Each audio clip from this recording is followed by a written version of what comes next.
One day, while recording, Pink Floyd were visited in the studio by a strange bald man with shaved eyebrows. His behavior was bizarre, but when Roger Waters realized who the man was, he burst into tears. It was former band member Syd Barrett, who'd left the band 7 years before. But his sudden appearance and strange behavior wasn't even the worst part of the unsolicited studio visit. One of the most influential bands of all time, Pink Floyd revolutionized rock music with their progressive and psychedelic style.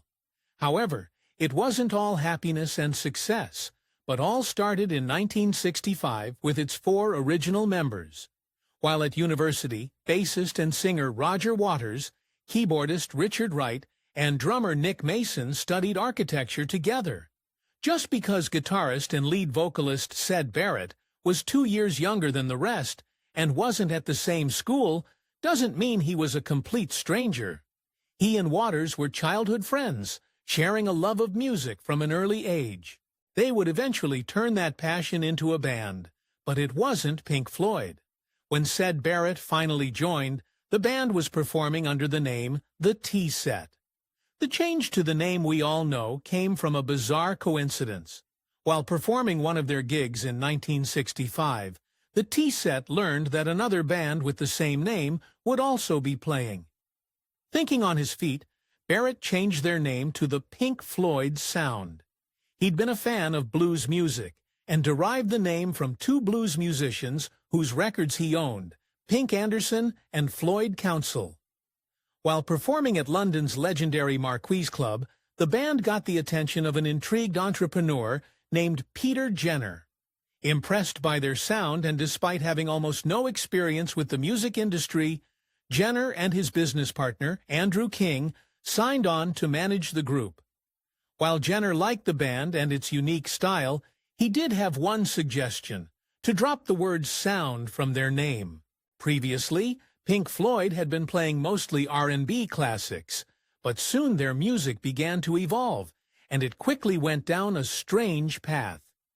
They started focusing on Barrett's bizarre and psychedelic songs, often inspired by his love of science fiction. The band thrived in the underground scene, and in 1967 they took a huge step toward the mainstream. They signed with EMI and recorded their first 2 singles within the year. It looked like the band might finally make it big, but just as they were getting started, one of their most important members was on the decline. As 1967 wore on, everyone in the band started to notice that something was seriously wrong with Syd Barrett. For exclusive perks like early access to new videos, priority replies to your comments, and to have your say on future content, consider becoming a Factor8 member. On top of that, your support helps keep the channel going. Click the link in the description for more details. The effects of his substance use and mental health decline were coming to the surface, and it was impacting his work in the group right when they needed him most. Amid this struggle, they were able to pass an important milestone. They released their first album in August 1967. The Piper at the Gates of Dawn was a success, reaching number 6 and staying on the UK charts for 14 weeks. But the band were still facing internal turmoil. Syd Barrett's condition had gotten so severe that he'd become a shell of his former self. When not unconscious, he was on stage and barely performing, doing little more than standing in a daze. That year, the band agreed to play at various events, including the National Jazz and Blues Festival. But because of Barrett's condition, they had no choice but to cancel their performances. Despite these setbacks, they embarked on their first U.S. tour, which included appearances on several television shows. But if they thought Barrett would somehow recover and be able to handle the tour schedule, they were wrong. As the American tour continued, Barrett's bandmates and the public watched him worsen. His behavior was disoriented and distant, and when speaking on TV, he was barely coherent. It eventually got so bad that Pink Floyd's management decided to cut the tour short and bring them home. Something needed to change. Faced with a difficult situation and few options, the band brought in guitarist David Gilmour. As they passed into 1968, they announced him as the band's new member. They planned to have him take over on guitar and leave Barrett to only serve as songwriter. Even with Gilmour picking up the slack, soon Barrett's contributions to the band were near zero. While he was their friend, they had grown to see him as a burden. The band met with their management to discuss their options, and later that year, they asked Syd Barrett to leave Pink Floyd. Barrett had long been praised for his beautifully experimental lyrics, but now that he was gone, someone else had to take his place. Roger Waters became the chief lyricist, and they transitioned away from the songs written by Barrett. Now that they were getting their second wind, they made a triumphant return to the U.S. in July 1968 for what became their first major tour. As they became this new version of themselves, a new release marked the transformation. Pink Floyd released Metal in 1971. Fans and critics raved about David Gilmour's additions, and the album has been regarded as the official departure point from the Barrett-led era of the band. Unknown to them, they were on the cusp of their greatest success yet. With Roger Waters now the band's primary lyricist, Pink Floyd released the first of their most successful albums, The Dark Side of the Moon, in 1973.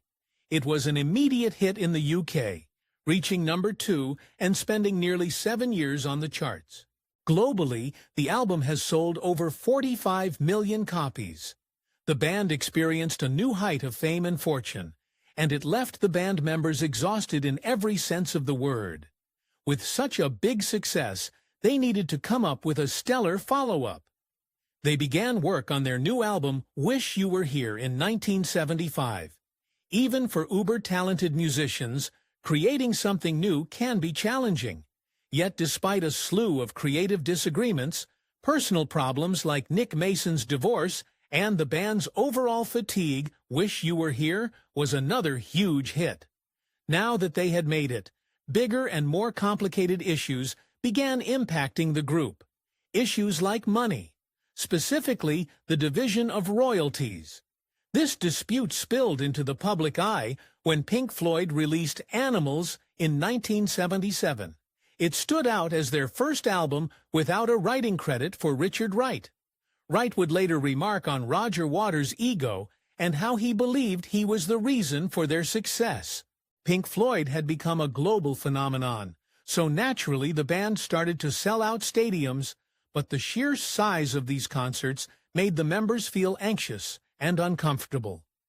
Roger Waters grew withdrawn and irritable, acting rudely to fans who annoyed him, including an infamous incident at the final performance of the In the Flesh tour when he spat in a fan's face. Once the tour finished, David Gilmour thought the band had reached its apex with nothing else to strive for. By mid-1978, Waters had a few ideas for Pink Floyd's next project. With some hesitancy from the other members, the band decided to move forward with the album, using the working title of Bricks in the Wall. Waters wanted to tell a story throughout the album and tasked co-producer Bob Ezrin with writing a 40-page script detailing the narrative. Inspired by the stories of both Waters and Syd Barrett, it told of a rock star becoming disillusioned with life and the music industry, slowly descending deeper and deeper into madness. When it came to recording the album, problems arose once again, culminating in Richard Wright being fired from the band for his lack of contribution. After Pink Floyd released The Wall in 1979, its success gave birth to an ambitious project, turning it into a film. Alan Parker was brought on as a director, and the end product was described as surreal, repulsive, and depressing. Although Waters had been the creative lead for a long time, Gilmour became increasingly defiant of his vision. It was clear that everyone had reached a tipping point. To separate himself from the devolving situation, Waters focused on his own career. In 1984, he released his debut solo album, The Pros and Cons of Hitchhiking. Soon after, he started touring by himself. Intending to handle things diplomatically, the 3 remaining band members went to dinner to discuss their future. By the end of the conversation, they each left with different interpretations of the decision they'd reached. Waters believed they'd agreed Pink Floyd was no more, but Mason and Gilmour thought they would continue after a hiatus. Waters grew determined to cut off every connection to the band he could, and after telling EMI that he had left the band, Waters requested his release from any contractual obligations. He even went to the High Court to prevent any further usage of the Pink Floyd name, hoping to break up the band in the eyes of the law. Finally, in 1987, Waters reached an out-of-court agreement with Gilmour, which allowed Pink Floyd to continue as a band. By this time, Gilmour and Mason had started work on a new Pink Floyd album and decided to bring Richard Wright back. But even with his addition, recording the album once again proved problematic. Without Roger Waters as the band's creative lead, the recording was arduous. Beyond struggling with their artistic direction, Mason and Wright were out of practice. Pink Floyd released a momentary lapse of reason in 1987, and fans naturally wanted to know Roger Waters' opinion. He called the album a poor imitation, specifically noting Gilmour's lyrics, which he called third-rate.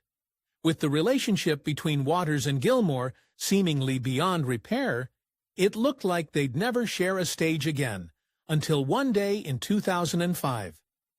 Waters, Gilmour, Wright, and Mason reunited for the benefit concert Live 8. Organized by Bob Geldof, star of The Wall, the former bandmates performed together one more time.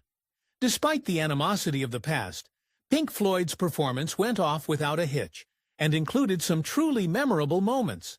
For some music fans, this was one of the greatest moments in rock history. A year later, in July 2006, Syd Barrett died at just 60 years old. Following this, both the band and the media at large praised Barrett for his pioneering contributions to Pink Floyd. In 2008, they'd lose another member. After a battle with cancer, Richard Wright died at the age of 65. Afterward, many spoke about Wright's work in the band, noting it as overlooked and unknowingly integral to their success. Following the respective losses of Syd Barrett and Richard Wright, the remaining band members honored both men. Nearly a year after Barrett's death, all four members performed at his tribute concert, although Waters performed separately. Pink Floyd's journey was a roller coaster. To many, Wish You Were Here was the band's peak, but it brought with it a painful melancholy. David Gilmour's opening guitar phrase unintentionally reminded Roger Waters of Syd Barrett. Then, by chance, while the band were recording the album, a certain someone decided to pop by. In 1975, a disheveled man walked into the studio while Pink Floyd were recording Shine On You, Crazy Diamond, a song they had written about Syd Barrett. The man seemed nonchalant, and the band members at first thought he was an EMI employee. When Roger Waters realized that this man with a shaved head and shaved eyebrows was actually Syd Barrett, he burst into tears. Barrett later left the studio without saying goodbye, and it was one of the last times that any of the band members ever saw him.